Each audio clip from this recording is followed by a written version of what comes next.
এখন ধরেন আজকে আপনি বললেন যে হিন্দুর থেকে প্রশ্ন করা হয়েছিল যে তারা প্রবাসী সরকার গঠন করবে কিনা। আহ, তারা বলেছেন কি বলে, নওফেল চৌধুরী তিনি বলেছেন যে আহ, তারা শেখ হাসিনার নেতৃত্বে দেশে ফিরতে চান। রাইট।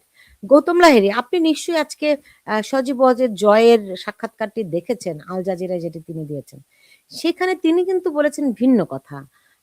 সেখানে তিনি বলেছেন, মানে ভিন্ন কথা ইন আ সেন্স, তাকে প্রশ্ন করা হয়েছিল যে শেখ হাসিনা কি রাজনীতি থেকে অবসর নেবেন কিনা, তিনি ফিরবেন কিনা, কবে ফিরবেন, এরকম আর কিছু প্রশ্ন তাকে করা হয়েছিল। সেখানে তিনি বলেছেন যে তার বয়স হয়েছে, 70 বছরের পুরনো রাজনৈতিক দল আওয়ামী লীগ, এবং তাদের নেতৃত্ব একজন না, মানে বদল তো হতেই পারে, একজনের উপর নির্ভর করে থাকলে তো হয় না। এইগুলো থেকে কি এরকম কোনো ইঙ্গিত পাওয়া যায় যে শেখ হাসিনা রাজনীতিতে আর থাকছে না, তিনি অবসর গ্রহণে যাচ্ছেন? না, যদি আমার বক্তব্যের থেকে কি পেলেন আর কি?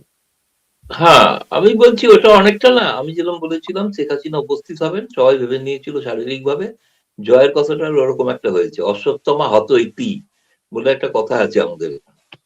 আমি সৌভাগ্য হয়েছে এক দুবার শেখ হাসিনার সঙ্গে কথা বলার, তিনি চমৎকার মেজাজে আছেন, এক প্রধানমন্ত্রীর মেজাজেই আছেন। আর সেদিনের উত্তরে নওফেল একটা কথা বলেছিল যে একটা হচ্ছে ডি জুড়ে, একটা ডি ফ্যাক্টো। ডি জুড়ে আমরা এখনো মন্ত্রী, কারণ সংবিধানটা তো আছে। সেই জন্য দেখবেন এফসিসির আমন্ত্রণ পত্রে লেখা আছে প্রধানমন্ত্রী শেখ হাসিনা, লেখা নেই সাবেক প্রধানমন্ত্রী। ফরমার শব্দটা লেখা নেই, লেখা আছে প্রধান। এফসিসি লিখছে, বিদেশি সংবাদ মাধ্যমের সংগঠন লিখছে।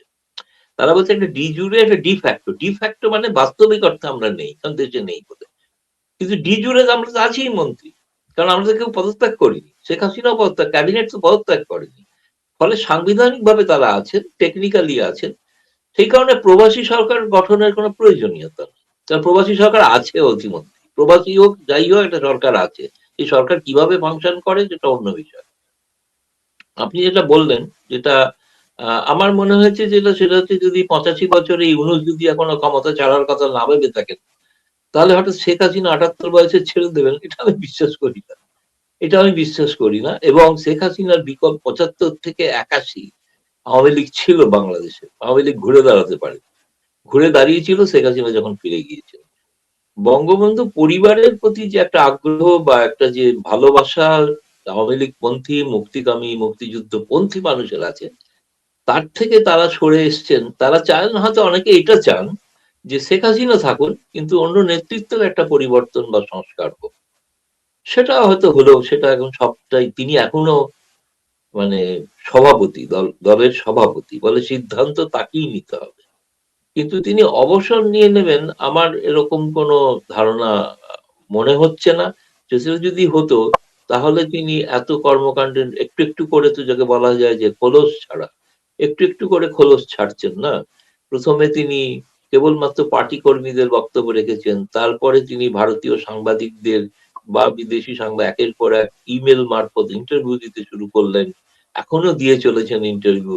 এখন তো দেখা যাচ্ছে যে ইন্টারভিউ চাইছে তাকেই তিনি ইন্টারভিউ দিচ্ছেন, এরকম একটা অবস্থা আর কি। আমাকে তো প্রতিনিয়ত বলে চলেছেন। এবং আমাকে দিল সেক্ষেত্রে না। না, ওই বাংলাদেশিদের ক্ষেত্রে ওনার মধ্যে কোনো একটা অভিমান আছে, সে কারণে এখনো দেননি, পরে হয়তো দেবেন। আমার মনে হয় পরে দেবেন। তো হ্যাঁ, তিনি তিনি বলেন কারণ যে আমি তো ভালো না, ভালো না, লইয়া। আসলে তিনি তো জানেন আপনারা সঙ্গেই আছেন। তার তার তার দরকার হচ্ছে যারা সঙ্গে নেই তাদেরকে সঙ্গে নিয়ে আসা, এবং প্রকৃত অবস্থাটা ভারতীয় সাংবাদিক, বিদেশি সাংবাদিক তাদের কাছে বোঝানো। এখন যেটা জয় যে কথাটা বলেছেন, জয় এই কথাটা কিন্তু আগেও আর একটা অন্য একটা কোনো ইন্টারভিউতে অনলাইন বা হোক যাই হোক, তাও একটা এরকম একটা আভাস ইঙ্গিত দিয়েছিল। কিন্তু আমি জানি না যে, আমি ওইটা শুনলাম না যে ওই প্রশ্নকর্তা তিনি প্রশ্ন করেছিলেন কিনা, সেটা আমি পার্টটা দেখিনি, যে আপনি দায়িত্ব নিতে রাজি আছেন কিনা। আমি সাংবাদিক হলে আমি প্রশ্ন করতাম জয়কে যে আপনি কি দায়িত্ব নেবেন, আপনি না, কি তাকে এই আওয়ামী লীগের প্রশ্নটি দায়িত্ব করা নিতে হয়নি। চান। এই প্রশ্নটা করা হয়নি। ফলে আমি সৌভাগ্য হলে আমি এই প্রশ্নটা তাকে করবো যখন সুযোগ হবে। তখন তখন সুলতানা, তখন আপনাকে একটা ব্রেকিং নিউজ দিতে পারি। আচ্ছা বলেন, আমি জয়ন্ত রায় চৌধুরী আপনার মতামতটা শুনেও শুনবো, তার আগে আমি আপনাকে একটা জরিপের কথা বলতে চাই। এই জরিপটিও আমি আজকেই করেছি সজীব ওয়াজেদ জয়ের বক্তব্যটি পাওয়ার পরে, যে রাজনীতি থেকে শেখ হাসিনার অবসর নেওয়া উচিত কিনা। আপনি আশ্চর্য হয়ে যাবেন যে, আমি মনে করি আশ্চর্য হবেন না, কারণ এরকমটি ভাবার কথা। সেটি হচ্ছে যে ৮৩% মানুষ মনে করে যে না, শেখ হাসিনার অবসর নেওয়া উচিত নয়। আর হ্যাঁ বলেছে ১৬% মানুষ। জানি না উত্তর দিয়েছে ১% মানুষ। মানে ৮৩% মানুষ মনে করে শেখ হাসিনার অবসর নেওয়া উচিত নয়। যেমনটি গৌতম লাহিড়ী বলেছেন যে তিনি মাত্র ৭৮ বছর বয়স তার এখন। যদিও সজীব ওয়াজেদ তাকে বলেছেন শি ইজ ওল্ড। আমার মনে হয় এটা একটা ইনসাল্ট। শেখ হাসিনা তো ওল্ড নন, তিনি বৃদ্ধ নন। She is very much strong, তাই না? আরেকটি জরিপের কথা আমি আপনাকে বলি, সেটি হচ্ছে গিয়ে মুজিব থেকে সজীব। কোথায় গেল আমার জরিপটা?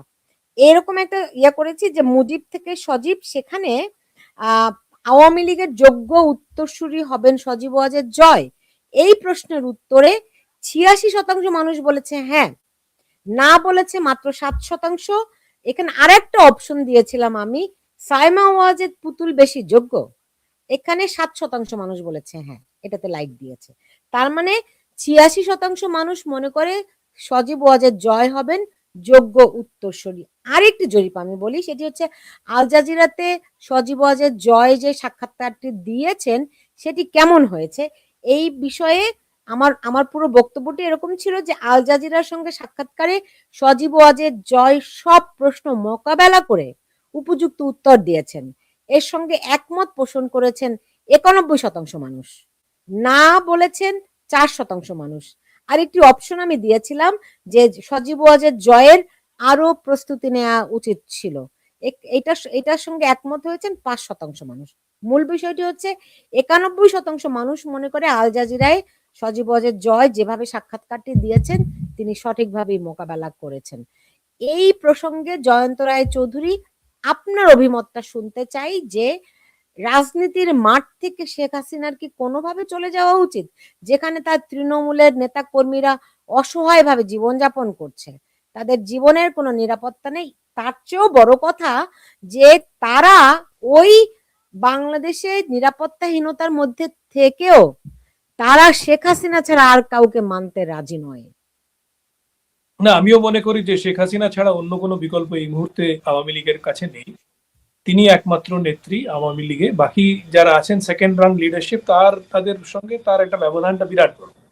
তো কনসিকুয়েন্টলি স্ট্র্যাটেজিক্যালি আওয়ামী লীগ, আমরা তো বাইরের লোক, আমরা ভারতীয়, আমরা এটা নিয়ে টিপ্পণী বেশি করতে পারি না, কিন্তু আমার নিজের ধারণা যে আওয়ামী লীগ রিকোয়ার শেখ হাসিনা সেখানে নেতৃত্ব দিক। না দিতে পারলে পরে অসুবিধায় পড়বে আওয়ামী লীগ। তো শেখ হাসিনার কন্টিনিউ করাতে কোনো অসুবিধা নেই, কারণ ৭৮ বছর বয়স এমন কিছু বয়স, সত্যি কথা বলতে। ওয়াজেদ এরপরে জয় আসবে কি না সেটা তো বাংলাদেশের লোক এবং আওয়ামী লীগের লোকেরা ঠিক করতে পারবে। সেটা আমরা বলতেও পারবো না, মন্তব্য করতে পারবো না। এবং এখনো অব্দি তো দেখিনি খুব একটা জয় ওয়াজেদ খুব একটা ইন্টারেস্ট দেখিয়েছে সেরকম ভাবে to take over the range in Awami League. তো আওয়ামী লীগে শেখ হাসিনা আসার পরে উনি কি অন্য কাউকে গ্রুম করবেন, জয়কে গ্রুম করবেন, কি অন্য কোনো নেতাদের গ্রুম করবেন? কারণ অনেক কাছে অপশনস আছে, অনেকগুলো নেতা আছে, মেনি অফ দেম তাদের গায়ে কোনো কলঙ্ক এখনো লাগেনি।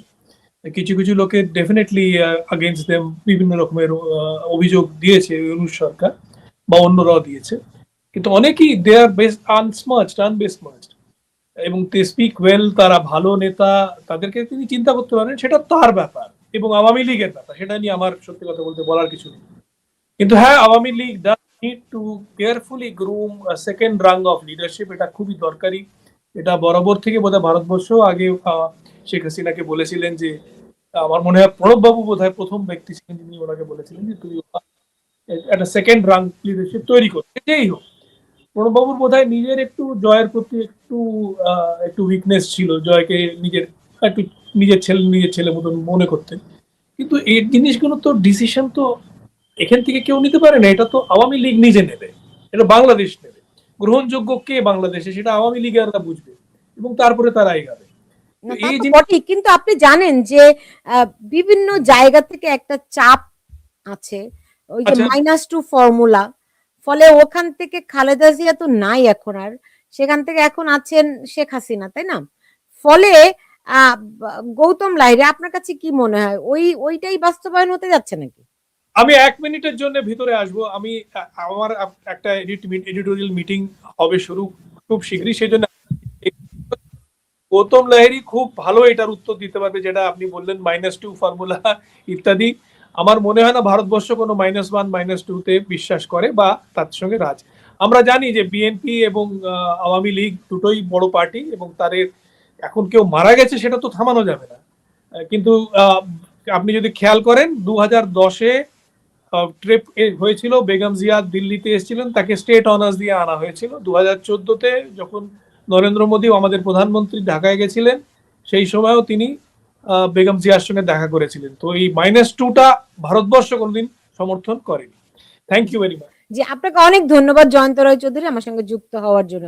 গৌতম লাহিড়ী, যদি আমাকে এই প্রশ্নের উত্তরটা দিয়ে আমি শেষ করতাম। না, আমার মনে হচ্ছে যেটা এটা ঠিক না। -2 ফর্মুলা বলতে যেটা বোঝানো হয়েছিল, স্বয়ং ইউনূসও যেটা প্রবক্তা ছিলেন 2007-8-এ 1/11 এর সময়, এটা হচ্ছে আওয়ামী লীগও নয়, বিএনপি নয়, মানে রাজনৈতিক দল নয়, একটা অরাজনৈতিক সুশীল সমাজ তথাকথিত তাদের নিয়ে একটা সরকার তৈরি করা। এখন শারীরিকভাবে কেউ চলে গেছেন, সেটা খুবই দুঃখের, শোকের বিষয়, সন্দেহ নেই। সেই কারণে যে শেখ হাসিনাকেও সেই ধরনের কোনো সিদ্ধান্ত নিতে হবে তা তো হতে পারে না। তাই তিনি শারীরিকভাবে যদি সুস্থ থাকেন, তাহলে তিনি নিশ্চয়ই তার দায়িত্ব পালন করবেন, এবং তিনি দায়িত্ব পালন করতে চান না এমন এখন মানুষ তার কথার উপরই ভরসা করে আছেন। -2টা ছিল একটা পশ্চিমী মানে ফর্মুলা, এবং যে ফর্মুলাটা ইমপ্লিমেন্ট করতে গিয়ে অনেকটা প্রায় গত 17 মাসে অনেকটাই প্রায় ইমপ্লিমেন্ট করা হচ্ছিল আর কি, বাস্তবায়ন হচ্ছিল। এখনো যেমন বিএনপির মধ্যে একটা সংশয় আছে, সত্যি লেভেল প্লেইং ফিল্ড দেওয়া হচ্ছে কিনা ইলেকশনে। এই ইলেকশনে শেষ পর্যন্ত কোনোভাবে মানে বিএনপি কে সরিয়ে দেওয়ার কোনো প্রক্রিয়া আছে কি নেই। ফলে আমি -2 এখন কোনো নতুন নেতৃত্ব স্বাভাবিকভাবে উঠে আসতেই হবে, সেটা কিছু করার নেই।